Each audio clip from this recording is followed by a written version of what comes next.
So how do we control conductivity? Well, that's done by a process called doping.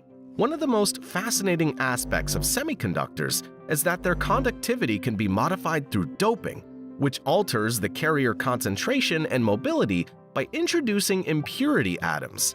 These dopants create free electrons or holes, enhancing the semiconductor's ability to conduct electricity via the intentional introduction of impurities into the material.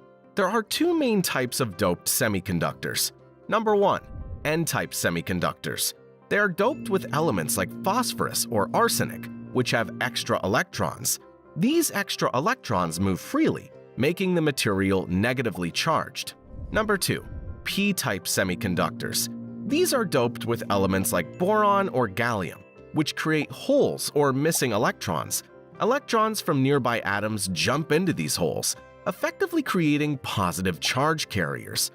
Assalamualaikum warahmatullahi wabarakatuh and a very good morning to Madam Suhaida and my fellow friends. I am Ayu Najah binti Rashid and with me is my partner Shamimi Amani binti Syari. Today, we will be presenting our chosen question, which is question 6. I am 100% sure you guys might not remember what question 6 is all about, so please stay with us until the very end of this video. The contents of this video are shown on the screen right now, which are introduction, solving the problem, the potential application, and lastly, the conclusion. So, without further ado, let's start with the introduction. Semiconductors are materials whose electrical conductivity lies between conductors and insulators.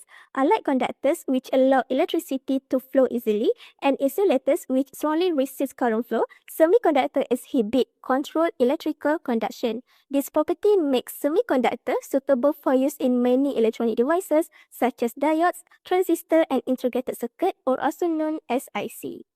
Silicon is one of the most common used semiconductor materials. Electrical conduction in silicon occurs due to the movement of two types of charge carriers, namely electrons and holes. There are two main types of silicon, which are intrinsic silicon and n-type silicon. In intrinsic silicon, the material is pure, so the number of electrons equal to the number of holes, and both contribute to electrical conduction. However, the carrier concentration is low, resulting in low electrical conductivity. On the other hand, n-type silicon is formed by doping the silicon with donor impurities. This process increases the number of free electrons, making electrons the majority carriers. As a result, n-type silicon has a much higher conductivity compared to intrinsic silicon. Therefore, the main difference between intrinsic silicon and n-type silicon lies in their charge carrier concentration, which directly affects their electrical conductivity. Question 6 asks us to compare the conductivity values between intrinsic silicon and n-type silicon. The question also gives us the values of intrinsic carrier concentration, electron mobility, hole mobility, as well as electronic charge. Now, let us proceed to solve this problem. I will explain how to get the conductivity value for intrinsic silicon. Meanwhile, my partner will explain the conductivity value for the n-type silicon. To calculate the conductivity value for intrinsic silicon, we need to list out the given data first, and the given data in the question includes the intrinsic carrier concentration, which found to be 1.5 times 10 to the power of 10 per cubic centimeter. The values of electron and hole mobility are given by 1,300 cm square per watt second and 500 cm square per watt second respectively. Last but not least, 1.6 times 10 to the power of negative 19 is the given value for electronic charge. To get the conductivity value for intrinsic silicon, the intrinsic conductivity sigma I is given by electronic charge Q times intrinsic carrier concentration Ni multiplied by the sum of the electron mobility Me and the hole mobility Mh. Substitute the value given and the conductivity value for intrinsic silicon is found to be 4.32 times 10 to the power of negative 6 per ohm centimeter. The value is quite low due to the small value of intrinsic carrier concentration. Next, let's find the conductivity value for n-type silicon given that electron mobility equals to 1,300 cm squared per volt second.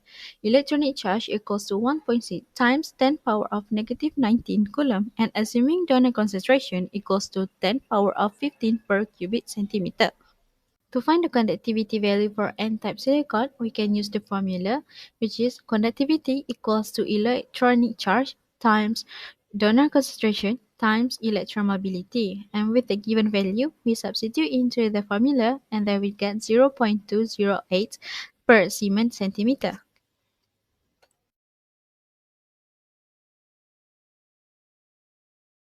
Intrinsic semiconductors such as pure silicon play an important role in modern electronic and opto devices mainly as the fundamental material before doping is introduced.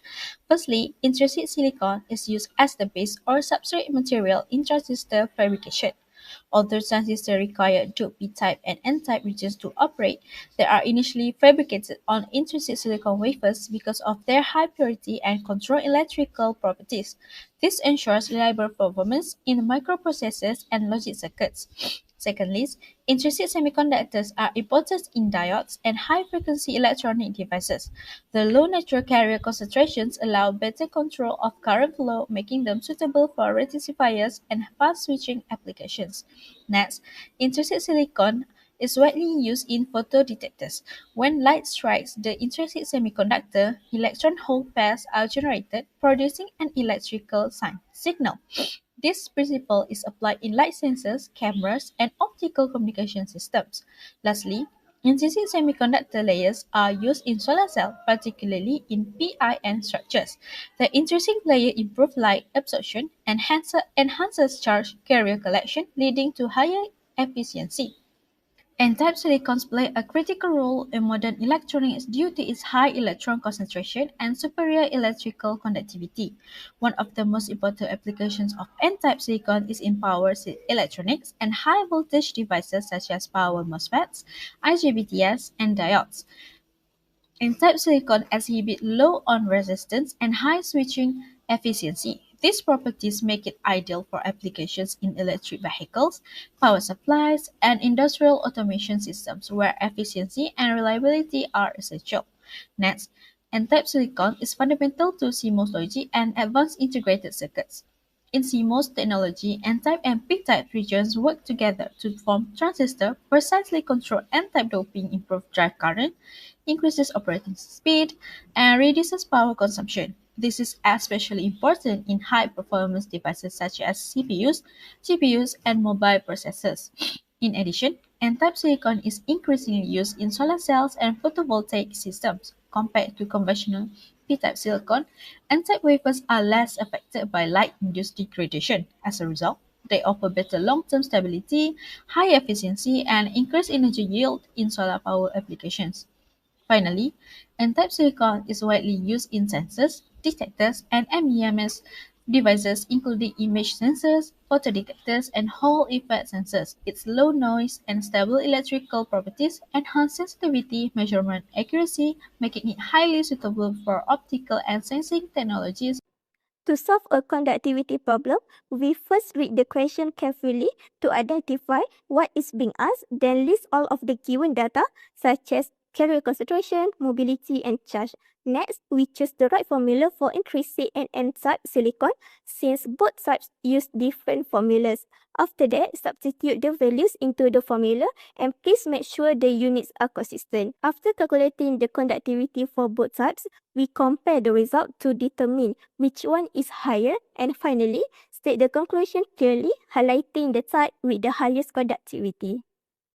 In conclusion, understanding conductivity in intrinsic and N-type semiconductors is fundamental in solid-state physics. It explains how doping increases charge carrier concentration and electrical conductivity. This knowledge allows engineers to control material properties and design efficient electronic devices such as transistors, integrated circuits, and solar cells. Without this concept, modern electronics and energy technologies would not be possible. This concludes our presentation. Thank you for your attention.